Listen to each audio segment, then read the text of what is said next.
सभी को जय मसीह की स्वागत है हमारे चैनल में। आज से मसीह और भाई बहनों को तो आज की मैं इस टॉपिक में बात करने वाला हूँ। सारे व्यभिचारी लोग और भ्रष्टाचारी लोग इन बातों को सुन लेना, ठीक है, क्योंकि हम जानते हैं कि यीशु मसीह के जानने के बाद हमारे बीच में गलत फहमी होता है।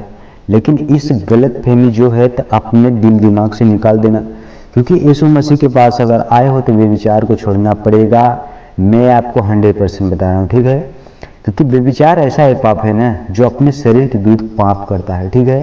ये दुनिया में नंबर 1 पाप है, ठीक है, ये नंबर 1 पाप है। अगर एक मसीह जब यीशु के पास आता है, यीशु मसीह ऐसा परमेश्वर है, अगर आप किसी और कहे तो परमेश्वर आपको अपना नहीं बना सकता है, ठीक है। क्योंकि हमें इस बात को आप याद कर लेना है और हमें नोट कर लेना है, क्योंकि यीशु मसीह ऐसे लोगों को अपने पास नहीं रखेंगे, ठीक है। परमेश्वर का जानते हैं आप, परमेश्वर का मंदिर है, तो परमेश्वर इस मंदिर में घृणित कामों को नहीं देख पाएगा, उसको अच्छा नहीं लगेगा। आप जानते हैं जब संसार के मंदिर के सामने लोग बुरा काम नहीं करते हैं, तो आप समझिए जब आप खुद जो परमेश्वर के मंदिर हैं तो आप कैसे बुरे कामों को देख सकते हैं और कर सकते हैं। आपको तो इस बात पर शर्म आना चाहिए। आप लोग ऐसे आदमी हो जाते हैं कि मनुष्य सोचते हैं कि मनुष्य परमेश्वर देखता नहीं है। मेरे प्रियो, आप एक गलत सोचे यार। मैं तो इस बात को सोचता हूँ कि क्या चीज़ है ऐसा। अगर कहते हैं मैंने जब कोई तब मसीह के समाचारों को अच्छी रीति से नहीं समझ पाता है, उसको वचन को नहीं समझता है, तो वैसे ही गलत फहमी चलता है, ठीक है। क्योंकि मैं चाहता हूँ उनके लिए बताना चाहता हूँ जो इस चीज़ में अभी भूले भटके हैं, उनके लिए अच्छी रीति से बता रहा हूँ। क्योंकि बहुत सारे चीज़ों को बाद में चेतावनी दे रहा हूँ कि जो व्यभिचार है ना, ये बहुत बड़ा पाप है। आप जानो परमेश्वर से व्यभिचार आपको अलग कर सकता है। आप सोच लो, मैं तो कहना चाहता हूँ अगर जिनकी गर्लफ्रेंड बॉयफ्रेंड है तो अभी भी चांस है, अभी भी छोड़ सकते हैं, अभी भी गलत काम कर देंगे, छोड़ना मतलब गलत काम करना छोड़ देंगे, ठीक है। क्योंकि मसीह के लिए अगर आप जीना है, मसीह के लिए अगर मरना है, तो आप यीशु के पास अगर आए हो तो आपको ये सारी कामों को छोड़ना पड़ेगा, ठीक है। परमेश्वर में क्या बोलते हैं, मैं जैसे आपको वचन में दिखाता हूँ कि विचार बताते हैं परमेश्वर कि बताते हैं जो व्यभिचार है ये सबसे बड़ा पाप है, ये अपने देह के विरुद्ध पाप है। मैं आपको वचन में दिखाना चाहता हूँ। तो जैसे लिखा है, जैसे कि आप पहला कुरिन्थियों के पुस्तक 6 अध्याय हम इसे 18 से लेकर इसे 19 आयत में देखते हैं, 19 और 20 में देखते हैं। मतलब जैसे कि पहला कुरिन्थियों 6 अध्याय 18 से लेकर हम 20 आयत तक इसे आपके सामने रखता हूँ, ताकि आप भी इसे पढ़ लेना। मैं जो भी स्क्रीन पर दिखाता हूं पर आप लोग भी इसे नोट कर लेना और आप भी इसे पढ़ लेना, ताकि आपको भी अच्छी रीति से समझ आ सकता है, ठीक है। तो जैसे लिखा गया है 18 में, व्यभिचार से बचे रहो। जितने अन्य पाप मनुष्य करता है तो वह देह के बाहर है, परंतु व्यभिचार करने वाला अपनी ही देह के विरुद्ध पाप करता है। मतलब परमेश्वर बता दिए कि जो व्यभिचार है इनसे हमें बचे रहना है, ठीक है। किनको बताया जा रहा है? एक मसीह भाई और बहनों के लिए बताया जा रहा है, ठीक है। उस संसार के लोग तो यही काम में बिजी हैं, हेलो हाय क्या कर रहे हैं, व्हाट्सएप चैट कर रहे हैं, मैसेज कर रहे हैं, सब कुछ कर रहे हैं मेरे वीडियो। क्योंकि अगर आप मसीह के हैं तो आप इनकी ओर मत ध्यान दीजिए। आप जानिए तो मसीह की ओर ऐसे काम परमेश्वर को पसंद नहीं है, ठीक है। हमारा परमेश्वर जो जीवित परमेश्वर हमें देखता है, हम क्या करते हैं, हम कहाँ पर हैं, परमेश्वर को पूरा पता है मेरे प्रियो।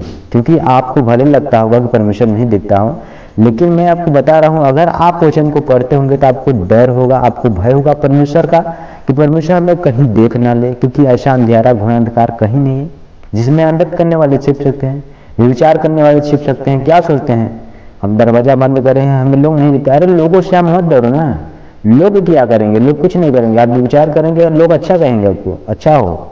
अगर आप व्यभिचार नहीं करेंगे तो आपको लोग गलत समझेंगे, ठीक है। क्योंकि मैं एक दूसरे को नहीं, मेरे साथ भी ऐसा हुआ है, लोग हमें गलत समझते हैं, लेकिन नहीं कोई बात नहीं, परमेश्वर इसको जानता है मैं किस चीज के लिए हम खड़ा हूँ और क्या करूँगा, ठीक है। क्योंकि लोगों को पता नहीं है, ठीक है। क्योंकि आज जो परमेश्वर को मेरा भी, जैसे कि आज जो मैं परमेश्वर को वचन बता रहा हूँ, मैं भी आज 20 वर्ष का हो गया हूँ जो मैं आज परमेश्वर को वचन बता रहा हूँ। कम से कम मुझे 8-9 साल परमेश्वर को जाने हो गया, और परमेश्वर की इस बात के लिए परमेश्वर को मैं धन्यवाद करता हूँ। परमेश्वर आपके सामने उपस्थित रखा है और मैं आपको वचन बता रहा हूँ, ठीक है। तो परमेश्वर क्या बताएं कि जो देह व्यभिचार है वो अपने ही देह के विरुद्ध पाप है, ठीक है। और ऐसा आयत में लिखा गया है, क्या तुम नहीं जानते कि तुम्हारी देह पवित्र आत्मा का मंदिर है जो तुम में बसा हुआ है, और पवित्र बताया है जो तुम में बसा हुआ है और वह तुम्हें परमेश्वर की ओर से मिला है और तुम अपने नहीं हो। मतलब परमेश्वर बोलते हैं, जो परमेश्वर बोलते हैं तुम पवित्र आत्मा के मंदिर हो, ठीक है।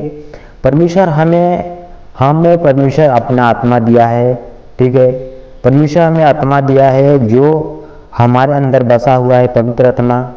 वो हम बताएं कि अपने नहीं हो, परमेश्वर के, ठीक है। इस जीवन में परमेश्वर प्रवेश करता है। इस जीवन को परमेश्वर के लिए आप दिए हैं मेरे प्रियो। आप परमेश्वर के लिए अगर जीना चाहते हैं तो अपने देह को निष्कलंक रखना पड़ेगा, ये व्यभिचार से बचे रहना है, क्योंकि परमेश्वर हमें कई बार हमें बताता है कि हमें व्यभिचार से बचे रहना है, ठीक है। और बताया गया है और 20 आयत में लिखा गया है, क्योंकि दाम देकर मोल लिए गए हो, इसीलिए अपने देह के द्वारा परमेश्वर की महिमा करो। हम परमेश्वर हमें दाम दिए हैं, कीमत दिए हैं मेरे प्रियो। आप जानते हो पैसा कीमत नहीं दिए हैं, लहू की कीमत दिए, जिसे कोई नहीं चुका सकता है, ठीक है। क्योंकि मैं इन चीज को क्यों बता रहा हूँ, आप जानते हो, आप नात रिश्तेदार में जाते हो, आपको अच्छे अच्छे लोग मिलते हैं, आपको क्या लगता है लोग सही हैं, लेकिन मेरे प्रियो बहकाने के लिए लोग तो आपको मिल जाएंगे, लेकिन आप जब प्रभु यीशु मसीह दूर चले जाएंगे तो आपको ही लोग धोखा देंगे। याद रख लेना, आपको आज लगेगा कि आप दुखे होंगे, परमेश्वर यीशु को अगर जाने हो तो लोग आपको निराश रखे होंगे, आपको निराश करते होंगे। मैं जानता हूं कि लोग निराश होंगे, लेकिन निराश सिर्फ कुछ समय के लिए, कुछ दिनों के लिए है निराशी, क्योंकि जब आप परमेश्वर में बढ़ेंगे ना तो लोग आपके ओर आएंगे, ठीक है। क्योंकि हमें निराश नहीं होना चाहिए, क्योंकि परमेश्वर पर ध्यान करना चाहिए, ठीक है मेरे प्रियो। हम जानते हैं कि जब मनुष्य संसार की ओर जाता है तभी तो उसका ध्यान भटकता है। हम व्यभिचार की ओर जाते हैं, जब मतलब पता है कि व्यभिचार क्यों मनुष्य के आता है, ये सब व्यभिचार पता है क्यों आता है। मनुष्य जब ऐसा लोगों के साथ जाता है, घूमता फिरता है, तब व्यभिचार याद आता है। जब मनुष्य अकेला सिंगल घूमे ना, उसके मन में कभी व्यभिचार आए नहीं का, क्योंकि वो देखेगा फिर भी जानेगा कि वचन में ऐसा लिखा है। और अगर कोई मनुष्य कुदृष्टि किसी स्त्री पर डालेगा तो अपने मन में विचार करेगा ना। तो इसीलिए मेरे प्रिय आपके पास वचन रहेगा, आप बचेंगे, ठीक है। आप सिंगल घूमिए ना, आपके अपने दोस्तों यार छोड़ दो, सब जानते हो कि सब धोखेबाज हैं, सब धोखा देते हैं मेरे प्रिय। मैं जानता हूं कि परमेश्वर यीशु इतना कोई प्यार नहीं कर सकता है। मैं अपने मैं बात बता रहा हूँ, ठीक है। क्योंकि लोग मुझे भी धोखा दिए हैं, लेकिन कोई बात नहीं, ये तो समय ऐसा था, इसलिए हमें समय ऐसा था क्योंकि परमेश्वर की ओर हमें बढ़ना है, परमेश्वर हमें बढ़ाना चाहता है, इसीलिए लोग धोखा देते हैं मेरे प्रिय। परमेश्वर इसीलिए हमें संसार से अलग किया है। इसलिए मेरे प्रिय आज मैं इस टॉपिक में इसलिए बात किया हूँ ना, ताकि आप लोग इस चीज़ को जानें, ठीक है मेरे प्रिय। आप लोग इस वीडियो के माध्यम से अगर समझे होंगे तो वीडियो के, अगर हमारे चैनल पर नए होंगे तो चैनल को सब्सक्राइब करना, वीडियो को एक लाइक कर देना, ताकि ऐसे हम वीडियो आपके पास देते रहे। तब तक सभी को गॉड ब्लेस, हमको मिलेगा नेक्स्ट वीडियो में।